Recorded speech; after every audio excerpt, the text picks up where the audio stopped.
You ever have one of those mornings where you step outside barely awake and there's Brenda Howcraftoft, clipboard raised like a weapon, lips pursed so tight you think she's chewing nails, and before you can even say good morning, she spits, "You're not special just because she's pregnant."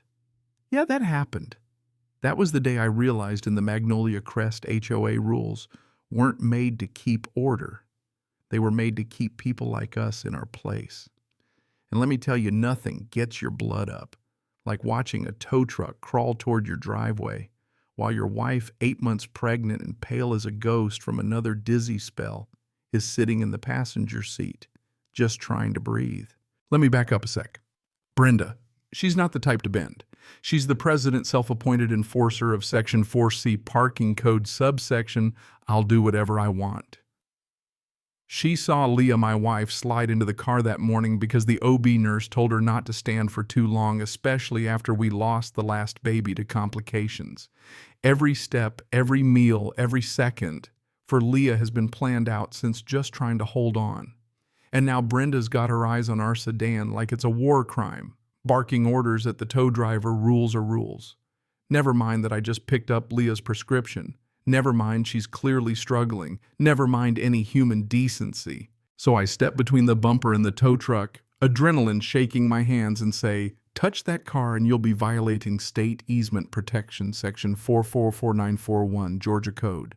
The vehicle's occupied by a high-risk medical patient. You tow her, I press charges." Brenda narrows her eyes, and right then I realize she's not used to being challenged. You wouldn't. Behind me, Leah cracks the window looking like she wants to disappear. But I can't back down. Not now. Not when Brenda's about to make an example out of my family. You ever stand up to a bully and feel that power surge through you? That was me right there in my own damn driveway. Karen called the cops on my pregnant wife. The sheriff saluted her. Instead, I said just loud enough for the neighbors to hear, "That's the headline you're writing. You sure you want to publish it?" Brenda's jaw clenched so tight I swear I heard a tooth crack. Now I should tell you I'm Dan Rear, civil rights attorney. I don't lose sleep over HOA board meetings. I bury more unlawful citations than Brenda files in a year. My porch swing, my father built it by hand. Brenda tried to have it removed last fall, said it didn't fit the approved visual design. I told her it's part of my family's story and I wasn't taking it down.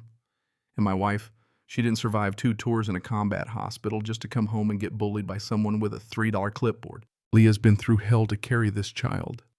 Every heartbeat, every walk, every meal, we counted all. And today all she wanted was to rest in the car while I ran in for her meds. But to Brenda, a car in the driveway before 700 a.m. is unsightly. She snapped a photo, filed a violation, called in a tow. Not a knock on the door, not a question. Just cold mechanical rule enforcement. Let them do it. Leah murmured, her hand on her belly, pretending she wasn't scared. "It's not worth it." I shook my head. "They're not doing this. Not to you. Not." That's when the sheriff showed up. Cruiser pulls up, siren chirps. Sheriff Holden McCrae gets out, and for a split second, Brenda's smirk comes back. "Thank you, Sheriff. I'd like you to witness this obstruction and take formal record." Only the sheriff walks right past her, straight to Leah. "Leah Rear," he says, "didn't expect to see you like this." Leah manages a small smile. "Just a rough morning," sheriff says. "You need anything, ma'am?" Leah shakes her head. "Just need to sit. 5 minutes." Sheriff grins. "You've got 10. Hell, I'll shut down the street if you need it." Brenda's jaw drops. The neighbors who've been peeking out behind curtains, some recording on their phones, start whispering. And that's when Brenda realizes she just lost her audience. She stalks off, not another word. The tow truck leaves. Leah sits in the car another 10 minutes, and the sheriff just hangs around, eyes on the street, not saying much. He knows what this neighborhood's become. Later that night, I walk the cul-de-sac. 3 hoses out, 1 work truck, half on the curb, a few flags that aren't HOA-approved colors. Not a single citation. None of them ever threatened with towing. Just us. Just the folks Brenda decided didn't fit. And I wasn't the only one noticing. 2 doors down, the Duncan's quiet. Nice folks got fined for a Welcome Home Jacob sign when their grandson came back from deployment. $150.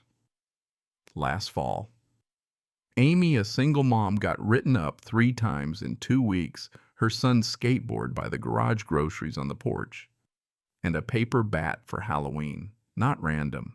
It was death by 1,000 regulations. That's how Brenda controlled us chip away until nobody fought back. The real twist. It wasn't just pettiness. I found a flyer taped to the clubhouse. Order preserves peace. Compliance ensures harmony, underneath a list of new policy clarifications. But one section stood out: enforcement authority and discretionary powers of the board president. My charter had no such clause. Only the board could escalate enforcement, and only with a vote.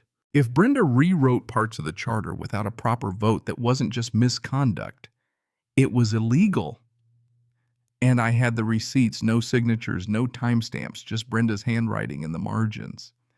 That's when I started watching Tony Myers, the maintenance guy. Tony was the quiet type, just did what he was told. But you could see at every clipboard, every yard check.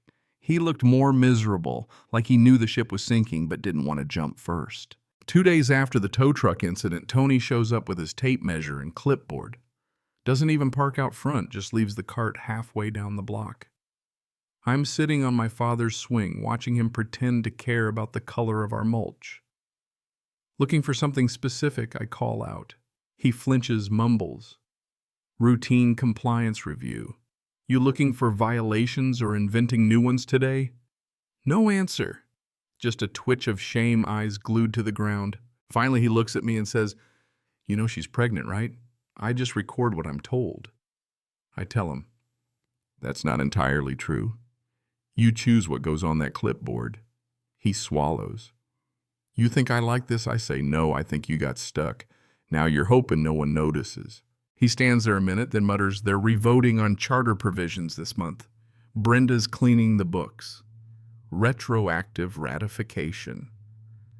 When he leaves, he drops a folded flyer by the edge of my lawn. No signature, no timestamp, just amendments scribbled in Brenda's hand. Today, Tony wobbled. If a man wobbles long enough, eventually he falls. 3 days later, we get a thick envelope under the door. No stamp, just HOA seal in gold. 4 new violations, 2 retroactive. Refusal to cooperate, verbal intimidation of staff, unapproved porch swing, unauthorized medical activity in the driveway. Leah looks at me, hand on her belly, whispering, "She called my health a violation." Brenda wasn't trying to scare us. She wanted to make an example. That afternoon, I sit outside the clubhouse just watching. Tony passes, whispers. She's stacking retro votes. 5 board members, only 2 ever show up. But she's filing them as passed. That's it. I go home, pull the original charter. Section 8, paragraph 3, any material amendment requires 2/3 majority at a formal meeting with at least 67% attendance. Brenda's amendments were void, but I needed proof. County records showed she stopped posting minutes months ago. But Tony had given me the smoking gun draft flyers, backdated fake amendments, her own initials in blue ink. Pass these before next filing deadline. Confirm quorum later if needed. That was intent. That was fraud. That was my leverage. I reached out to Marcella Conincate, an old colleague who specialized in HOA charter disputes.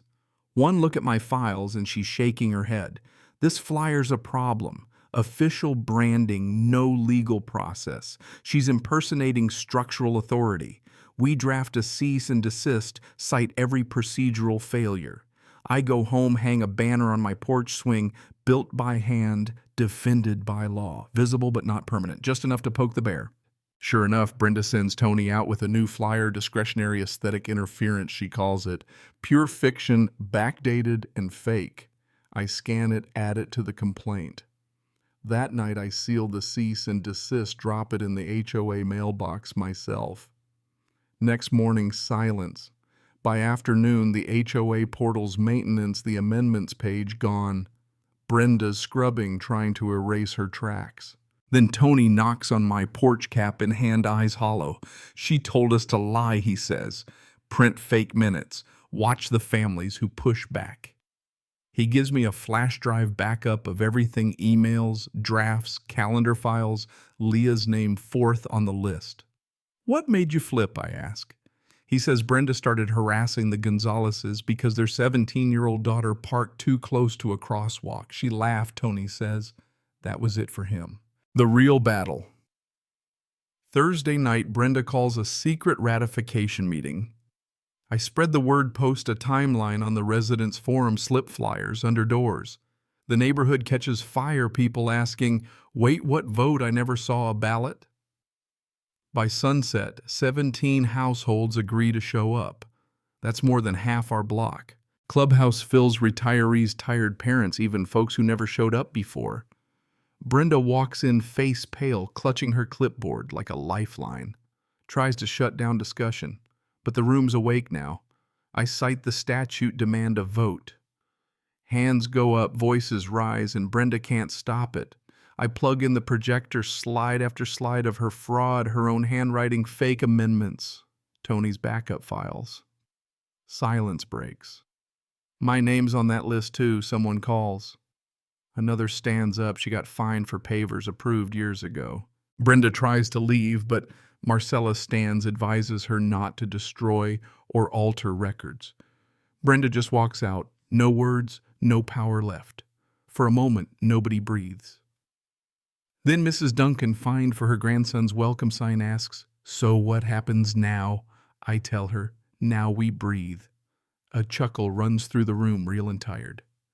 We file for emergency board suspension. The neighbors vote, hands raised. Amy, the single mom, nominates me as interim chair. I don't want it, but I say yes until real transparency returns. The next week, we overturn 14 fake amendments, refund $21,000 in fines, void 3 illegal liens. Tony resigns as enforcer, volunteers for the oversight committee, helps write a new resident rights packet. That old swing, my father's swing, still creaks every night, but now there's a new carving, protected, not permitted. A few weeks later, Leah brings our daughter home. The neighbors tie a sign to the porch. "Welcome home, Nora." Magnolia's newest voice. I don't cry until I see the swing sanded and sealed, my father's initials deeper now, and a new line beneath. We didn't just survive, Brenda. We cracked open the system, gave it back to the people who live here. We stayed. We built something real, something you can't fake with paperwork or crush with a clipboard. So if you've ever stood on your porch wondering if fighting back is worth it, let this be your answer. Tell me your story down in the comments. Let me know where you're watching from. And if you want to see what happens when a neighborhood wakes up, hit subscribe because we're just getting started.